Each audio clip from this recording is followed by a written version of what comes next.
a gente tem alguns caminhos pela frente, né? Um é pela atuação das empresas. Então, o Estado e o terceiro setor jamais serão capazes, sozinhos, de conseguir fazer as mudanças de mundo que a gente precisa. E é nesse sentido, então, que entram as empresas, que precisam ter uma consciência, né, de atuar em toda a sua capacidade, toda a extensão possível. É isso que a gente tenta fazer aqui na Wright, né? Acho que a gente faz tudo o que a gente pode, tudo que está ao nosso alcance, com todo o nosso coração, para tentar ajudar, né, a esse processo de mudança de mundo, esse processo de mudança do sistema financeiro, que é o nosso sistema circulatório tão adoecido, é um lugar tão seco que precisa de uma cura, precisa efetivamente pensar de um jeito diferente, né? E então, quando a gente montou a Wright, a história da gente ter esse olhar, né, para famílias que de alguma forma topassem passar por um processo de experimentação, que é o que a gente podia fazer na época. A gente não conhecia tanto sobre filantropia, embora a Fê já tivesse feito algumas coisas, eu tivesse pertinho da Ana Moser, com o Instituto de Esporte e Educação. A gente entendeu que era preciso haver um olhar diferente para o capitalismo, e a gente encontrou, então, naquela oportunidade, esses guerreiros que estão aqui, que são os primeiros gestores de fundos de impacto do Brasil, né, que tanto nos ensinaram, que conosco tiveram muita paciência, que por nós foram provocados também ao longo do caminho. Todos aqui sabem que não foram só flores, que a gente sempre procurou apoiar e reconhecer esse merecido trabalho extraordinário que eles têm feito ao longo desses últimos anos, em alguns casos até mais de 10, né, Dani? Ao mesmo tempo em que a gente também fez uma série de provocações, a gente sempre procurou fazer jus à nossa responsabilidade, ao nosso dever fiduciário na alocação de capitais, tornando o nosso processo muito sério, rigoroso, e os provocando sempre a continuarem evoluindo e irem de encontro a essa responsabilidade, que é o que a gente queria era vê-los darem certo, né? E hoje aqui estão. Então, parabéns, porque poucas pessoas tiveram a coragem que vocês tiveram. Todos, sem exceção, abriram mão de carreiras de enorme sucesso e de ganhos de curto prazo para poderem nos trazer exemplos de alocação de capital consciente e responsável, sendo feita de forma tão diligente, amorosa, competente, séria, exigente, né? Então, é uma honra estar aqui, né? Obrigado, meu amor, por me permitir mediar esse painel. Então, eu queria começar dando a oportunidade para que cada um de vocês se apresentasse e até contasse um pouquinho de como foi o início da história de vocês, da jornada, como chegam até aqui, um pouquinho também da relação com a gente, né? Então, eu queria primeiro passar a palavra para você, Daniel, como precursor, né, do primeiro fundo de impacto do Brasil, com a Vox. E é isso. Obrigado por estar aqui com a gente. Obrigado pelo convite. Parabéns, 10 anos, né? Não, bastante já, né? Não, nem parecia. Então, parabéns para vocês que começaram isso. Lembro de quando a Wright surgiu, foi comemorado isso por todo mundo que estava no ecossistema na época. E realmente vocês têm feito bastante, têm movimentado bastante, né? E ajudado bastante o campo a avançar. E obrigado pelo convite, por estar aqui falando nesse momento tão especial da história de vocês. Eu sou fundador, sócio, CEO da Vox. A gente começou em 2009, agora há 16 anos, a falar de investimento de impacto no Brasil. Numa visão que eu gosto de brincar, que você fala do começo, como a gente está hoje, um pouquinho, que você já trouxe nessa pergunta, de graus de ingenuidade, né? Quando eu acho que para fazer o que a gente faz tem que ter um bom grau de idealismo e um certo grau de ingenuidade, porque a gente precisa achar que vai dar certo, né? O que a gente vem, o que eu considero é que a gente vem reduzindo o grau de ingenuidade ao longo do tempo, sendo cada vez mais pragmático, né? Quando eu começo a Vox em 2009 com os meus sócios, a Kelly e o Antônio, eu sinceramente, do fundo do coração, achava que se a gente investisse em alguns negócios sociais, e alguns negócios sociais, como a gente chamava na época, dessem certo, as pessoas iam perceber e todo mundo ia fazer isso, né? A gente hoje já acha que não é tão simples assim, né? Mas hoje a gente ainda tem uma ingenuidade, né? O que a gente fala na Vox hoje em dia é que 100% dos investimentos têm impacto. E que em 2025 a gente deveria estar preocupado com o impacto de todos os nossos investimentos. E para que isso aconteça, a gente tem que dar oportunidade para as pessoas investirem em produtos diversificados, né? A gente começa com Venture Capital, boa parte da nossa história está em Venture Capital, estamos agora lançando o nosso 4º fundo, a gente tem ainda outros 4 fundos em parcerias com corporações, né? A gente tem um fundo de saúde em parceria com o Hospital Albert Einstein, a gente tem um para fintech e agritech com o Banco do Brasil, a gente tem um de transição energética com a Copel, e o mais recente é um fundo que eu vou simplificar a tese para Sustainable Value Chains, vai com a Natura. Então, são 4 fundos early stage, então aí eu estou falando de investimentos, na sua maioria, de capital semente, em empresas nesses setores, em parceria com a expertise dessas empresas. E a gente tem os fundos nossos, série A para cima, né? Que são tickets de 10 milhões por empresa para cima. Além desses, a gente agora tem uma área de crédito para soluções baseadas na natureza. A gente está com um projeto muito bonito com a The Nature Conservancy e com a Moore Foundation, que é de capital catalítico para cotas catalíticas de soluções baseadas na natureza, principalmente na região da Amazônia. E a gente tem uma área que a gente está chamando livremente de mercado de capitais, em que a gente tem um fundo de renda fixa, que é o fundo de entrada, com R$100, D mais 5, só investindo, olhando nas ODS, comprando títulos de empresas de capital aberto, high grade, mas ligados aos ODS. E a gente também faz a gestão nessa área de mercado de capitais do dinheiro do Instituto Socioambiental, fazendo uma que a gente chama de portfólio de transição, legado, que a gente está transferindo todo o dinheiro hoje do endowment, vamos chamar livremente de endowment do ISA, para investimentos responsáveis e sustentáveis, ou de impacto também. Conseguimos investir em emissões do IUNOS, conseguimos investir no CRA Taboa, coisas de impacto mais profundos. Então, hoje a gente está com 1,5 bi sob gestão.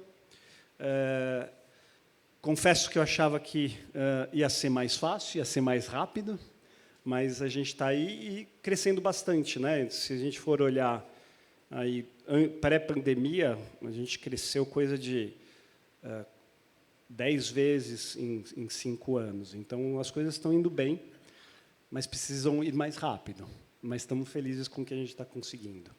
E com a parceria da Wright já, desde o nosso fundo 2 de VC. Que bom, Dani. Obrigado. Parabéns pelo trabalho de vocês. Belotti, você também é um grande precursor, né, desse universo de investimento de impacto. A gente ficou batendo na sua porta um tempão, né, porque você começou atendendo sócios da Natura, junto à Pragma, e depois tivemos a oportunidade de alocar capital com você, fazendo um trabalho tão sério, tão sereno, né, gentil e, ao mesmo tempo, competente. Se você puder contar um pouquinho, então, da sua trajetória, como você chega até aqui. Obrigado, Sean. Bom dia a todos e todas. Bom, primeiro, eu acho que eu tenho que dar parabéns a vocês, né, pela coragem, né, de vocês, agora 10 anos, levando essa bandeira de impacto e da prosperidade compartilhada, né? Então, para nós vocês sempre trataram a gente com muito respeito, muito cuidado, e a gente aprendeu muitíssimo com vocês. Então, eu só tenho a agradecer, né? Bom, a minha história é uma história assim, eu sou filho do privilégio aqui no Brasil, né? Eu sou branco, homem, né?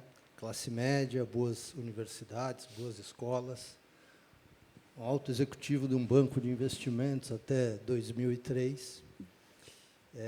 E como as pessoas antes também abriram um pouco das suas vidas pessoais, vou abrir um pouco da minha. Na década de 90, eu era um crente fiel no valor para o acionista, né? Nós vamos gerar valor para os acionistas e o resto, os governos e a sociedade vai resolver.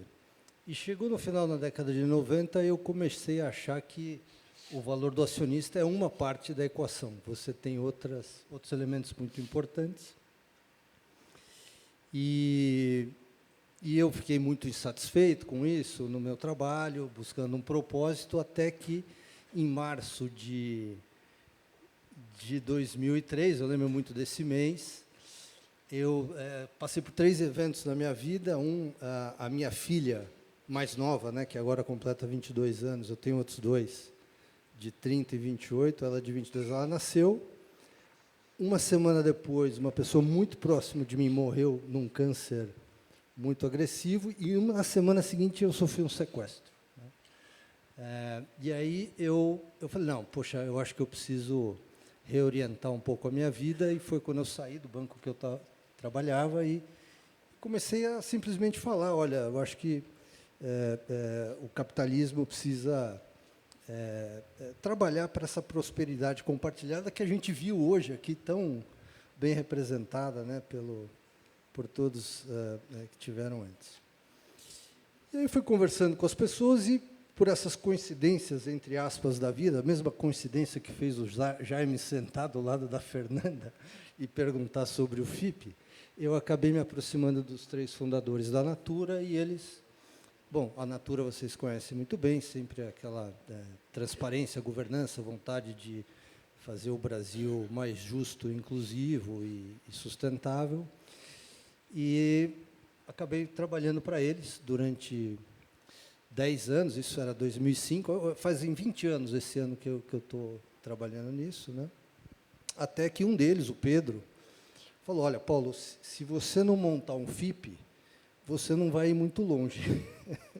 Você precisa montar um FIP. E aí foi justamente quando a Fernanda me procurou e a gente começou a conversar, e foi uma honra vocês terem participado do nosso FIP, depois do segundo. Bom, e hoje nós estamos trabalhando em 4 fundos, né? A gente sempre faz equity, investimentos em participações em empresas, é o que a gente sabe fazer, o que vem fazendo desde então. E é isso, só tenho a agradecer vocês e a parceria. Eu não conheço os clientes que investem na gente aqui, mas acredito que muitos estão aqui, então muito obrigado pela confiança e pelo apoio e suporte. Obrigado, Belotti, obrigado.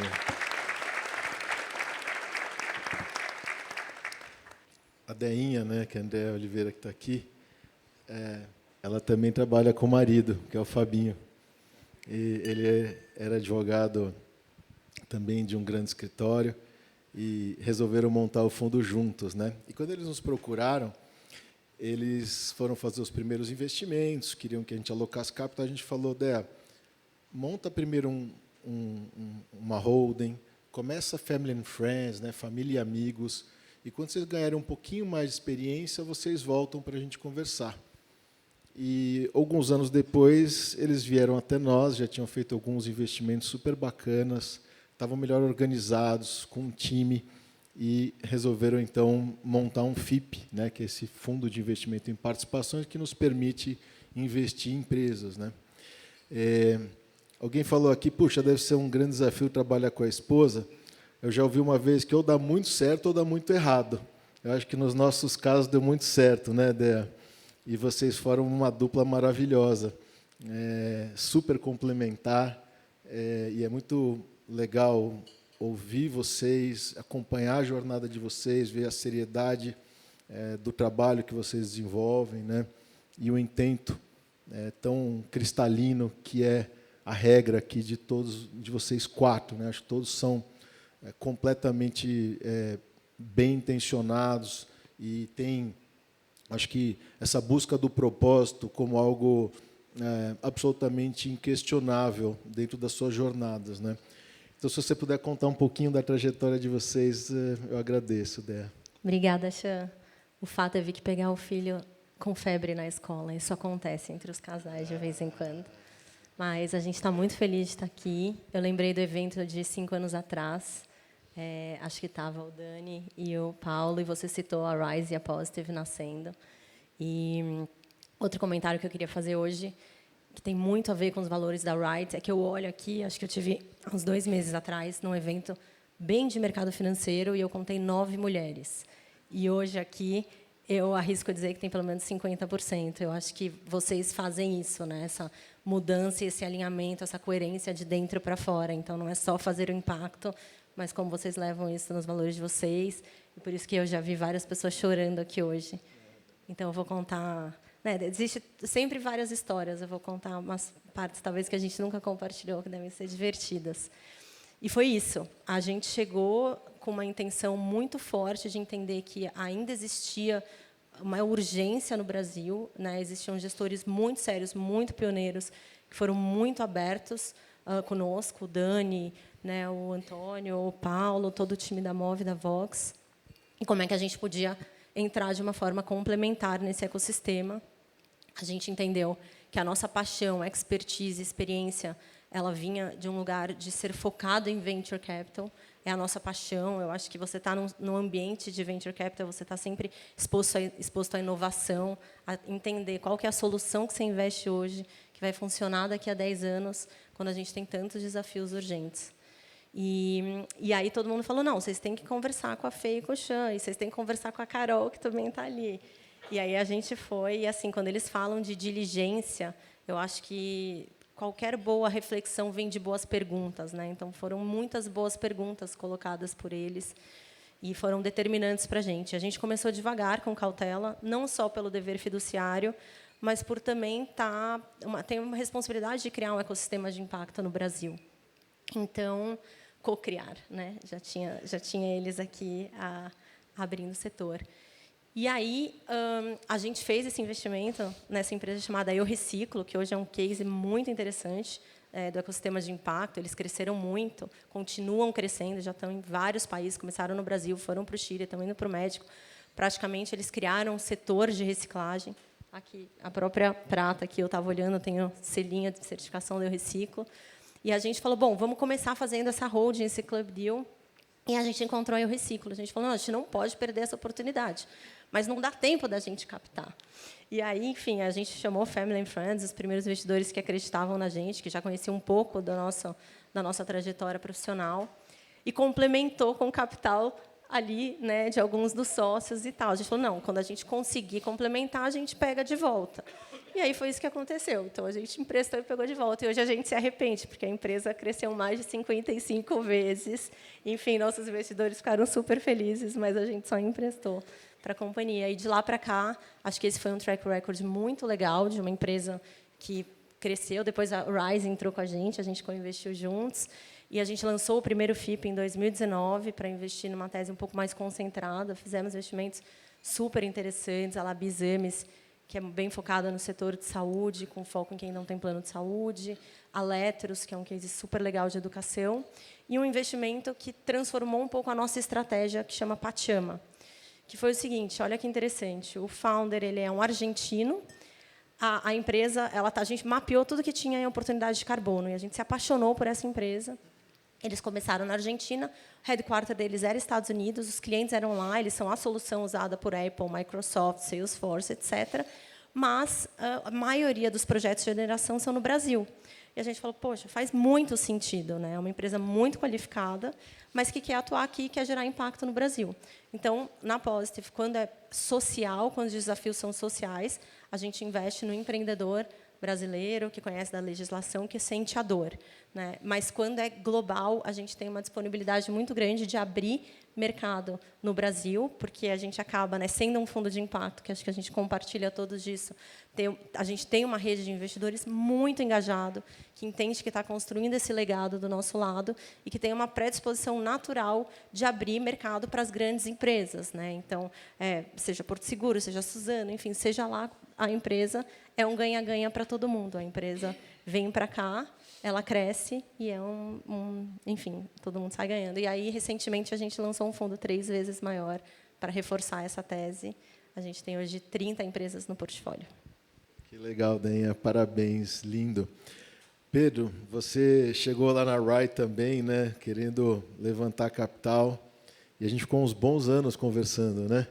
A gente discutiu o seu business plan, a gente fez uma série de considerações, até que finalmente nasceu o FIP, a gente conseguiu equacionar questões que nos preocupavam. Você, oriundo de consultoria, trabalhou na Integration, né, e faz um trabalho tão legal também.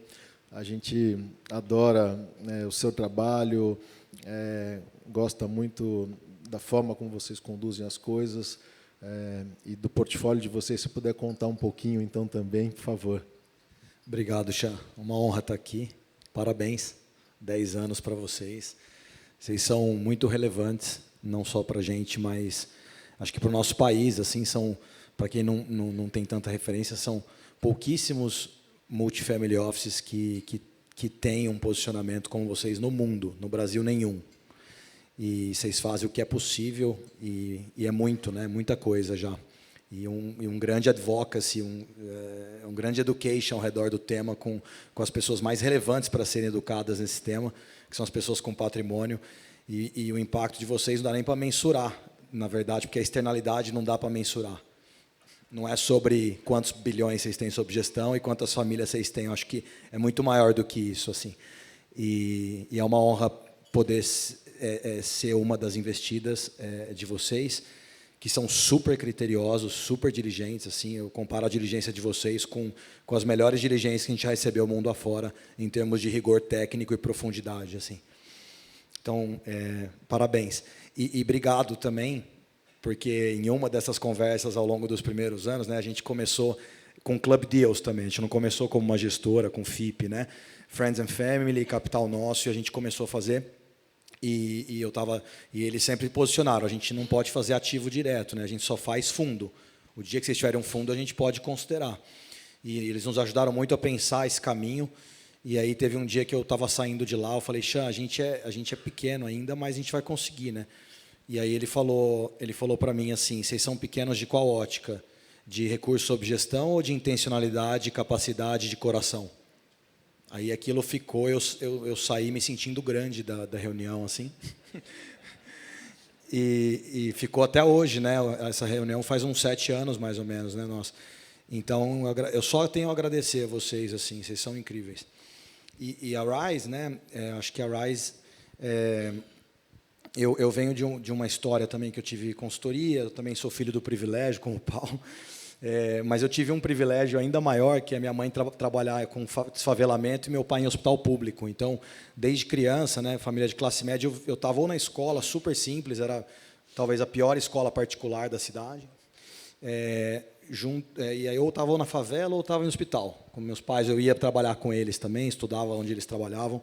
Então, diversidade e a questão social sempre foi uma questão que eu convivi desde criança, assim, né? E a questão ambiental veio muito depois, assim, nos meus estudos, né, posteriores. Mas eu já tinha uma coisa de valor dentro de mim, um questionamento nesse lugar. E meu avô era o cara que me ensinou sobre natureza. Assim, eu ia para o sítio, todo final de semana ele plantava orgânicos e entregava para a família inteira. E meu avô me lembrou que eu sou um animal contido na natureza, desde criança. Eu nunca perdi essa perspectiva nesse sentido, assim, né, de achar que eu sou o topo da cadeia alimentar, assim, da nossa espécie. E então acho que esses valores sempre ficaram presentes na minha vida, mas eu decidi ter uma carreira convencional antes da Rise. Trabalhei em consultoria, trabalhei com private equity, tive um primeiro negócio que eu desinvesti com retorno baixo, mas foi uma primeira experiência empreendedora muito boa. E aí, quando eu fui fundar a Rise, quero agradecer também vocês três, assim, porque eu nem sei se vocês lembram, mas eu tive na Vox, aí o Daniel me sondou, assim, né? Eu falei assim, se fosse eu junto com alguém, eu separado, né? Aí o Daniel me sondou, ele achava que eu queria ganhar muito, acho que era R$8.000, assim, na época. Ele falou, cara, você está louco, você quer começar a empreender ganhando 8 mil? Eu estava vindo do Pátria, né? Eu falei, nossa, mas 8 mil é pouco, né? E você tinha toda a razão, eu demorei um tempo para ganhar 8 mil depois, assim. O Paulo tinha acabado de trazer o Martin, acabado, assim, tipo, acho que é recém-chegado, ele falou, pô, não tem espaço para alguém sênior. E Positive estava começando de um jeito parecido conosco. Eu saí do Pátria um dia, fui lá para o escritório lindo de vocês, lembra? Chama Projeto Catapulta Rise. Aí eu sentei, apresentei os planos, falei, esses aqui são os club deals que a gente está organizando, vocês também estavam com a Simplesmente na época, eu reciclo, nem sei se tinha, né? Acho que tinha também.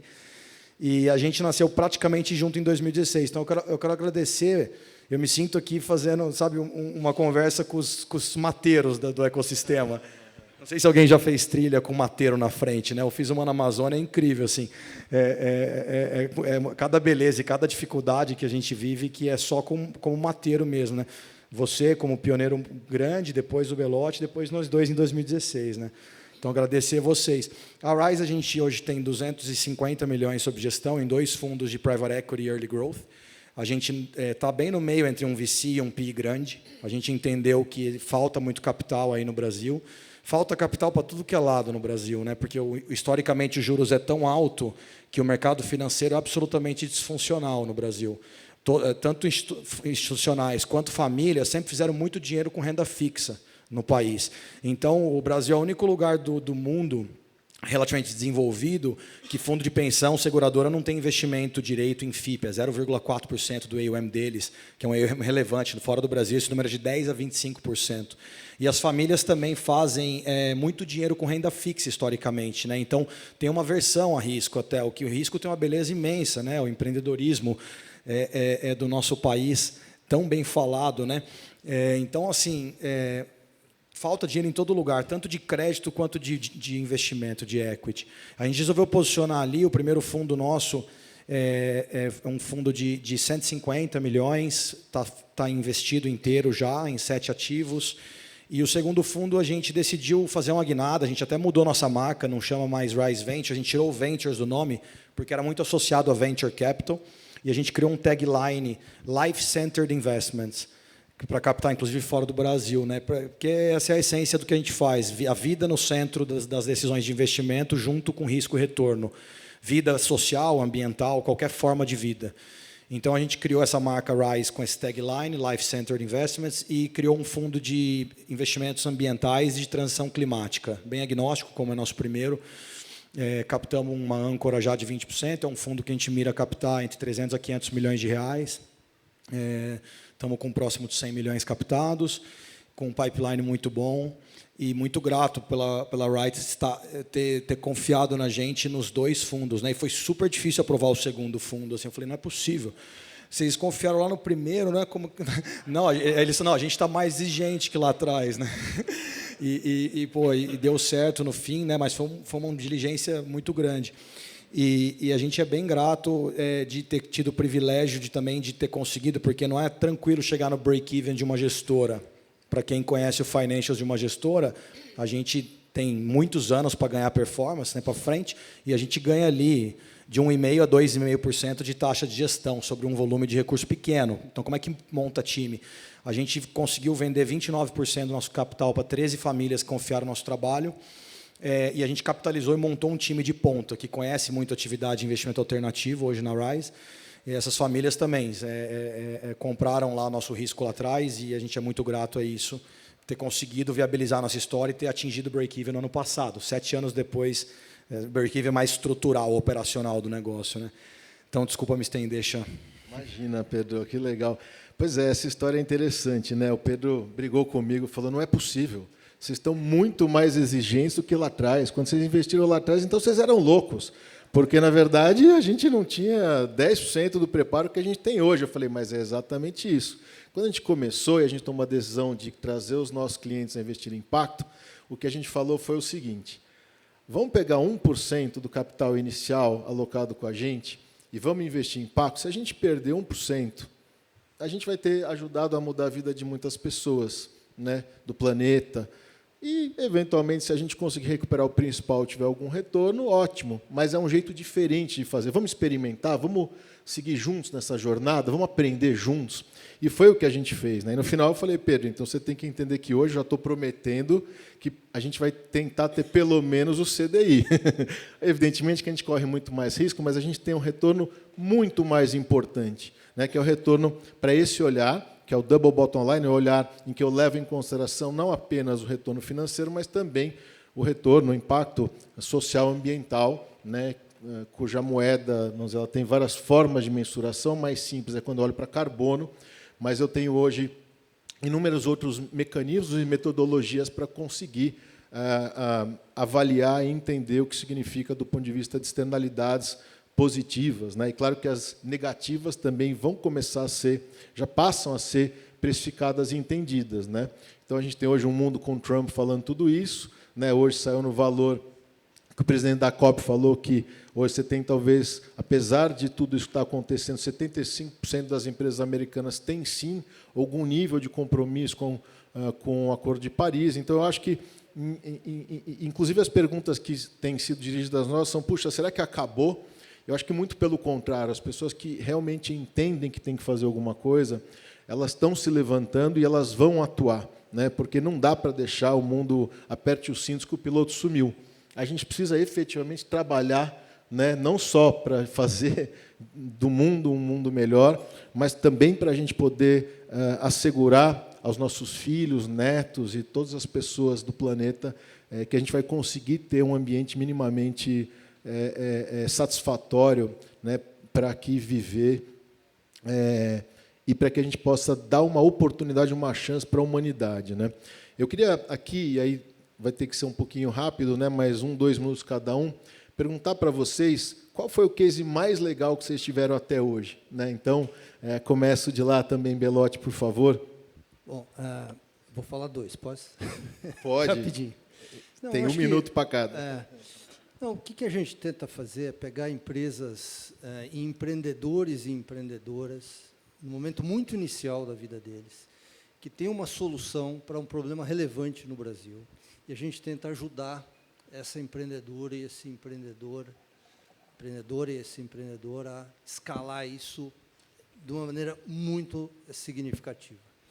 Nós investimos em 22 empresas desde o início, mas acho que tem 2 cases muito legais. Um é a Origo Energia, que é a empresa pioneira no setor de energia solar distribuída no Brasil, hoje é a maior empresa do Brasil, que praticamente ajudou a co-criar esse setor no Brasil, desde a resolução da ANEEL 142, lá atrás, que permitiu o net metering e que hoje permite com que várias instalações, né, solares distribuídas aconteçam no Brasil. E esse é um caso de muito sucesso, muito impacto, muito retorno. A Origo hoje é a maior investidora do setor elétrico brasileiro, investiu 10 bi nos últimos 3 anos. Então, virou uma empresa muito grande e é uma empresa que sustenta muito o retorno e o impacto do Fundo 1. A segunda é Biofílica, também, que é uma empresa que começou com carbono, soluções baseadas na natureza, em 2009, e é a pioneira também nessa produção de carbono advinda de florestas, tanto de restauração como de conservação de florestas, e ajudou a definir o setor, a criar o setor, e ajudou muito na definição de políticas públicas aqui no Brasil. Acho que esses 2 cases de bastante retorno, acho que todos nós temos cases interessantíssimos de bastante retorno e bastante impacto. Então, assim, é de verdade, acontece mesmo na prática, as coisas acontecem de verdade. Que legal, Belotti. Deinha? Muito bom. Vou citar 2 bem rápidos também. Acho que um é um investimento mais recente, a nossa maior exposição do Fundo 2, que é o seguinte: a gente sempre olha, quando a gente fala de restauração e biodiversidade, o solo para cima. E aí chegou o Colin, um cientista maluco, muito qualificado, e falou: deixa eu olhar do solo para baixo, porque aqui tem um potencial de ter uma mudança muito significativa. E ele praticamente mapeou todos os tipos de solo do planeta, de diversos biomas, que se variam, né, por conta de clima, composição, etc., e conseguiu entender qual é a composição fúngica que faz com que esse solo tenha a maior performance possível. E aí ele testou numa floresta de pinos, e ele descobriu que a solução dele faz as espécies crescerem até no mínimo 30% mais rápido. Então, isso faz com que não só você restaure a biodiversidade, a fauna e a flora, mas também tenha um ganho muito efetivo em compensação de carbono, chama funga, essa investida. E hoje eles estão em vários lugares do planeta, especialmente em Brasil. Então, a gente está muito feliz. E acho que, só para citar uma coisa muito legal, é a Letros, que ela usa inteligência artificial para reduzir o gap entre escolas públicas e privadas. Eu só estou citando esse case porque eu acho muito interessante quando a gente consegue, sendo um fundo de impacto, ter avaliação de terceiros. E, no caso da Letros, quem fez uma avaliação terceirizada, randomizada com grupos de controle, foi o J-Paul. E acho que isso, né, acho que esse é um dos tipos de value add que fundos de impacto conseguem trazer também. Que legal, Dé. Dani? Eu vou falar da Cellcoin. A Cellcoin é uma fintech que a gente investiu em 2018, no comecinho do nosso segundo fundo. Foi um deal que eu vou falar com ele com orgulho, porque foi um deal que todo venture capital na época estava passando, porque o cara tinha uma estrutura societária que não estava dentro dos parâmetros considerados ideais. Aí meu sócio Giba, que eu acho que ainda está aqui, passou 6 meses trabalhando com os founders, equilibrou o cap table, e a gente foi o primeiro investidor a colocar dinheiro neles em 2018. E o que eles estavam fazendo na época era o seguinte: antes da pandemia, ainda 40% dos brasileiros eram desbancarizados ou subbancarizados. O que eles fizeram foi fazer acordo com todas as prestadoras de serviço, concessionárias, para que elas pudessem receber pagamento de contas através da Cellcoin. E a Cellcoin aí criou um app e distribuiu através de pequenos empreendedores, né, através do Brasil. Para vocês terem uma ideia, hoje você tem 2.000 cidades, coisa de 2.000 e algumas coisas de cidades que têm agência bancária e lotérica, mais de 3.500 cidades em que você tem um agente da Cellcoin oferecendo pagamento de contas, recarga de celular, através do seu próprio celular. Então, você tem uma lojinha, revendedora da Natura, o que for, a maioria já era empreendedora, falou: agora você pode pagar suas contas e fazer transações digitais comigo. A gente fez também uma avaliação independente. A gente sabe que, em média, as pessoas começaram a economizar coisa de R$16 por mês para pagar as contas, porque tinha que achar uma babá para cuidar dos filhos, tinha que ir para outra cidade, tinha que ter o lanche, né? E isso não era só nas cidades interiores. A gente tem um caso que a gente foi para Parelheiros um dia, em 2011, 2012, e a gente passou por uma agência do Banco Itaú em Interlagos, na altura do autódromo de Interlagos. E era dia 5, tinha uma fila que dava 2 voltas em torno do quarteirão no banco, isso às 8 da manhã. A gente achou um absurdo aquilo, né? Mas a gente andou mais 20 e poucos quilômetros até o fim de São Paulo, em Parelheiros, não tinha mais nenhuma agência bancária. Então, todo mundo que morava do Interlagos para baixo tinha que viajar até a agência bancária de Interlagos, chegar cedo, porque talvez se você chegar tarde não dá para ser atendido naquele dia, para poder pagar a sua conta. A Cellcoin chegou para resolver esse problema, mas aí eles perceberam que isso podia ser expandido, né? Eles criaram uma API, e aí começa a impactar a gente também, né? Porque até 5, 6 anos atrás, se você quisesse pagar uma conta dessas concessionárias, você precisava usar a rede de um dos 5 grandes bancos. A Cellcoin pegou o API e falou: pluga aí XP, pluga aí Inter, pluga aí BS2. Então, hoje, 90% dos bancos, fintechs, que você pode pagar a sua conta, hoje tem a Cellcoin como tubulação. Hoje a Cellcoin chegou a bater hoje 10% dos PIX do Brasil no ano passado. Hoje eles transacionam coisa de 17 bilhões de reais por mês, 5 bilhões de transações por mês no Brasil. Acabaram de receber isso foi uma coisa legal. Ano passado, até setembro, a Cellcoin tinha recebido uma série C de um fundo americano e uma empresa que começou investida por um fundo de impacto foi a maior rodada de venture capital do Brasil no ano passado, até que foi superada em outubro por uma outra rodada, mas uma das 2 maiores rodadas de investimento. Então, a Cellcoin sai de um valuation que a gente investiu lá de 18 milhões de reais pré-money. Essa última rodada foi quase 1,5 bi de real. E isso porque ainda está num valuation de economia real, né, de 3 a 4 vezes o faturamento atual da empresa. Então, é um caso super legal. A gente investiu no fundo 2, o fundo 3 também entrou numa rodada mais para frente, a gente fez fundo de co-investimento. E legal que também a Cellcoin nos permitiu ser uma das únicas gestoras de venture capital, de investimento que trabalha com venture capital, a dar liquidez ano passado. A gente deu, num fundo de co-investimento, 4 vezes o dinheiro, 50% de TIR, investindo a partir de uma série B da Cellcoin e saindo nessa última rodada. Então, conseguimos até carry, né? Ufa. Então, é um case super legal para a gente. Merecidíssimo. Foi mais, cara. Merecidíssimo, foi mais, Dani. cara. Parabéns. Comprei até umas meias coloridas. Parabéns. Muito bom. English style. É isso. Parabéns. Isso é muito importante para a indústria de venture capital e para o universo de investimento de impacto no Brasil e no mundo, né? Então, obrigado também por dedicar mais um tempinho para falar sobre isso, porque realmente é um case extraordinário. E você, Pedro, o que você tem para contar para a gente? Eu vou falar um minutinho sobre o jeito. É o jeito mesmo que eles pedem para eu falar, não é a jeito, mas é uma fintech também.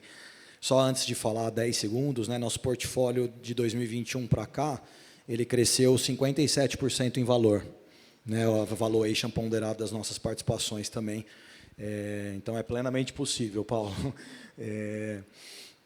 O Jeito é uma fintech que criou um modelo bem inteligente para escalar o microcrédito.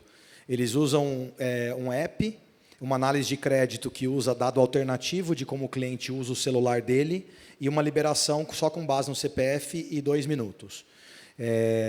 O Jeito, ele saiu, a gente acompanha o Jeito desde que ele foi acelerado pela Artemisia, que é uma incubadora, aceleradora de impacto. Ele saiu ali de 10, 15 milhões de receita quando a gente investiu em 2021 para 800 milhões no ano passado. 11 milhões de clientes cadastrados na base, o que é bem relevante para o nosso país. E o cliente toma esse crédito como um crédito para complementar a renda no fim do mês. Para educação, saúde, alimentação, aí tem 18% do crédito que é para reforma de casa, mini reformas, principalmente para salubridade. Então, é um microcrédito, crédito que vai de 50 a 500 reais inicialmente, para pagar no mês seguinte. E aí, hoje, tem outros produtos que foram criados com durations maiores e montantes um pouco maiores. Concorrente desse modelo, típico no Brasil, é uma financeira que coloca no mínimo 2, 3 mil reais de boleta para o cliente tomar, com juros de 30% ao mês, 25%, 30% ao mês. O custo de funding é super caro no Brasil, mas a gente conseguiu oferecer um crédito muito menor, sem endividar a mais do que o cliente precisa, com juros 3, 4 vezes menor também, que é o que é possível fazer com custo de funding no Brasil. Então, a gente é bem orgulhoso desse investimento, que também representa uma porção relevante ali do retorno do nosso fundo anterior. Parabéns, que legal. Eu vou aproveitar que você falou do Jeito e fazer uma rima aqui que é melhor o feito do que o perfeito. Quando a gente investiu nos gestores de impacto lá atrás, muita gente criticava e dizia, puxa, mas eles não têm os mesmos times, a mesma proficiência, e não estão num estágio tão avançado que os demais gestores, né? E eu acho que não tem como mudar o mundo se a gente não atuar de forma diferente, né? Então, todos que estão aqui e outros que vêm se apresentando e se constituindo e trabalhando de uma forma muito séria, precisam que as famílias, outros gestores, que a indústria financeira, né, que os nossos concorrentes, que os bancos possam pensar que realmente é muito importante que a gente possa apoiá-los, que a gente possa entender que, ainda que não sejam perfeitos, né, em alguns casos até conseguiram sê-lo, né, dos melhores investimentos, porque quando você olha na combinação, talvez ela seja muito mais perfeita do que a alocação de capital que só olha para os riscos-retorno e pode ser absolutamente destrutiva para o planeta. Então, nesse sentido, são muito mais perfeitos, né, do que pessoas que desprezam esses fatores, né, de externalidades. Mas eu acho muito importante que cada um possa entender como pode apoiá-los, né? Como é que eu posso alocar capitais, eventualmente famílias que tenham know-how específico em certos setores que possam co-investir, né? E que a gente possa ter um olhar humano com algum grau de flexibilidade onde necessário, obviamente com todo o rigor como fazemos, né? De novo, não fiquem bravos conosco, a gente faz isso porque a gente tem esse dever fiduciário, né? E eu acho que isso que também nos permitiu ter feito escolhas tão felizes até aqui, né? De gestores tão competentes e que fazem um trabalho tão bacana como vocês. Então, eu queria só, a gente tem agora pouquíssimo tempo, passar para a última palavra de cada um e pedir para vocês não irem embora, porque assim que acabar, e vai acabar em 3 minutos, a gente vai ter aqui uma fala das crianças. A gente tem um vídeo de 50 segundos e uma fala aqui de 2 crianças. Tá bom? Então, por favor, Belotti, e a fala final de vocês. Obrigado. Bom, Xan, de novo, só tenho a agradecer vocês. Nós existimos por gestores e investidores como a Wright. Infelizmente, são poucos ainda no Brasil.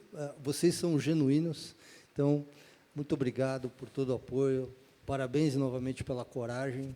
E obrigado a vocês também por nos apoiarem. Bom, obrigada. A gente está sempre acompanhando vocês. Vocês são extremamente necessários, inspiradores. Acho que o trabalho de vocês vai além daqui, né? Um advocacy constante que muda o ponteiro. A gente está falando de investimento, de negócios, mas vocês já mudaram o ponteiro do setor público, das fundações, enfim, do capital privado filantrópico, e eu acho que isso faz muita diferença, e inspirando, mostrando que é possível resolver desafios tão estruturais, tão sistêmicos, num país tão potente, mas tão desigual, com a ajuda desse múltiplo capital e acreditando na gente desde o começo, ensinando a gente. Então, enfim, muito obrigada, e quero estar aqui nos 20 anos de Wright também. Isso aí, obrigado, Daniel. É muito legal o que está acontecendo, o que vocês conquistaram, o que a gente está conquistando juntos. Mas eu diria que assim, a gente, como sociedade, ainda precisa fazer mais. A gente está num momento em que o tema está sofrendo ataques. Eu acho que vai ter um lado ruim, obviamente, porque está sofrendo ataques, mas tem um lado bom, que eu acho que é o momento da gente separar o joio do trigo, vai sobrar quem realmente acredita na agenda, e é hora da gente se unir para fazer cada vez mais. É nesses momentos de dureza que nascem as coisas mais bonitas. E eu acho que celebrar o que a gente está fazendo aqui é necessário para a gente retomar a força e fazer ainda mais saindo daqui. E o meu sonho é que um dia a gente esteja olhando para o impacto de 100% dos nossos investimentos. Porque todas as nossas decisões de alocação de dinheiro estão criando alguma realidade. O dinheiro ele não fica passivo, ele está criando alguma coisa.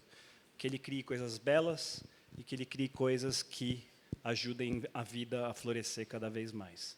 E obrigado por estarmos juntos nisso aqui.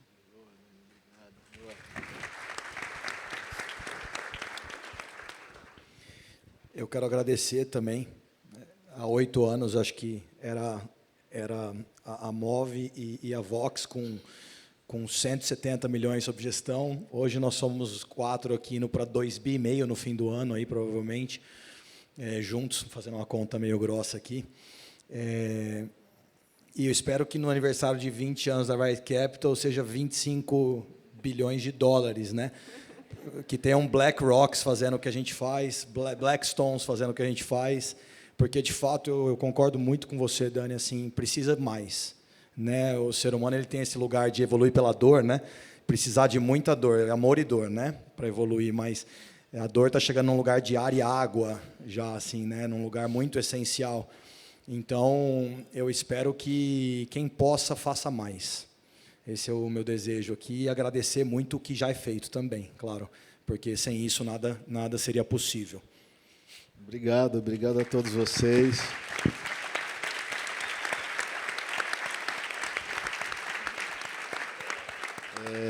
Eu sempre digo que o ser humano vale pelo conjunto da sua obra, né? E eu acho que é isso que a gente tem que pensar.